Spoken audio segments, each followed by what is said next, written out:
ভারতের ৩ সেনাবাহিনী সিন্দুর অপারেশন করে পাকিস্তানের জঙ্গি ঘাঁটিগুলি গুঁড়িয়ে দিয়ে যে পরাক্রম দেখিয়েছে, তাই তাদেরকে ধন্যবাদ ও তাদের পাশে থাকার জন্য রাষ্ট্রবাদী নাগরিক মঞ্চ দক্ষিণ দিনাজপুর ও ভারত সরকারের শিক্ষা প্রতিমন্ত্রী ডক্টর সুকান্ত মজুমদারের আহ্বানে এক তিরঙ্গা যাত্রা বালুরঘাট শহর পরিক্রমা করে।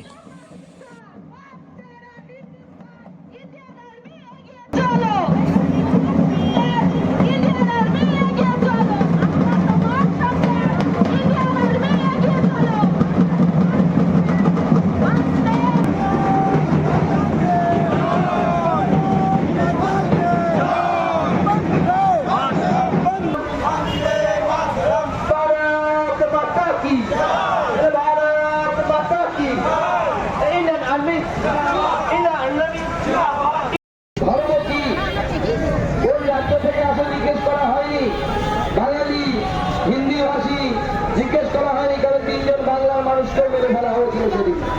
ধর্ম দেখে কপালে বন্দুক থেকে গুলি চালানো হয়েছিল। আর বলা হয়েছিল তার পরিবারের লোকেদেরকে যে মেটারাম তোমাদের সিঁদুর, তোমরা যাও নরেন্দ্র মোদীকে গিয়ে বলো তোমাদের যদি ক্ষমতা থাকে কিছু করা। নরেন্দ্র মোদী সেনাবাহিনী, ভারতবর্ষের সেনাবাহিনী দেখিয়ে দিয়েছে যে তোমরা আমাদের মায়ের মাথার সিঁদুর মিটিয়েছিলে, আজকে পাকিস্তানকে ইঁদুরে পরিণত করে দিয়েছে ভারতীয় সেনাবাহিনী। ইঁদুরের মধ্যে গর্তে লুকোতে হয়েছে। আপনারা জানেন থেকে শুরু করে মাসুদ আজহার আত্মীয় স্বজন যেখানে থাকতো যে ক্যাম্পে, সেইখানে ভারতীয় মিসাইল গিয়ে পড়েছে। আমাদের মিডিয়া বলছে যে ব্রহ্মস মিসাইল নাকি মারা হয়েছে, ক্রুজ মিসাইল। সেই মিসাইলের ফলে শিয়ালকোট থেকে শুরু করে বসলুর থেকে শুরু করে সারগোদা বিমান ঘাঁটি, কার্দু বিমান ঘাঁটি একের পর এক ভেঙে ফেলা হয়েছে। জাকতাবাদ, ভেলোরি, কোন জায়গা বাদ দেওয়া হয়নি। এবং তারপরে ভারতীয় সেনাবাহিনীর মিসাইল নাকি এমন জায়গায় গিয়ে পড়েছে যেখান থেকে লিক হয়েছে।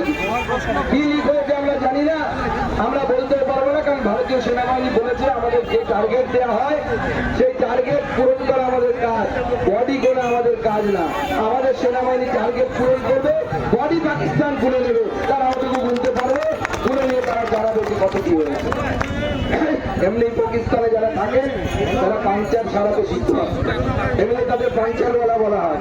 তো লিগ যদি ভারতীয় সেনাবাহিনী করে থাকে তাহলে সেই পাঞ্চারটাও সারাতে বলুন। বারবার আমরা লিগ করবো আর বারবার আমেরিকার পায়ের কাছে পড়ে পাঞ্চার সারানোর ব্যবস্থা তারা যেন করে। তাই বন্ধুগণ, ভারতীয় সেনাবাহিনীর পাশে আমরা সবাই আছি, এই বার্তা দিতে আমরা আজকে পথে নেমেছি। যেটা হয়েছে সেটা সবে সিঁদুর দান হয়েছে, এরপরে বাসি বিয়ে বাকি, ফুলসজ্জা বাকি। ভারতীয় সেনা সমস্ত কিছু করবে, অষ্টমঙ্গল পর্যন্ত পাকিস্তানকে সবকিছু করিয়ে ছাড়বে, চিন্তা করবেন না আপনারা। আমি বলি, আমরা যেমন কোভিডের ভ্যাকসিন নিয়েছিলাম, তো ভ্যাকসিন কোনো ভ্যাকসিন একবার নিলেও হয়ে যায়, কোনো ভ্যাকসিন মাঝে মাঝে বুস্টার ডোজ দিতে হয় 6 মাস 1 বছর পর পর। তো ভ্যাকসিন দিয়ে দেওয়া হয়ে গেছে, এবার বুস্টার ডোজ যদি প্রয়োজন হয়, ভারতীয় সেনার কাছে বুস্টার ডোজ তৈরি আছে, সেই বুস্টার ডোজে দেওয়া হবে। আপনারা নিশ্চিন্তে থাকুন, ভারতবর্ষের প্রধানমন্ত্রীর নেতৃত্বে ভারতবর্ষের সেনাবাহিনী যখন যে দাওয়াই প্রয়োজন, যখন যে ওষুধ প্রয়োজন, সেই ওষুধ আমরা দেব।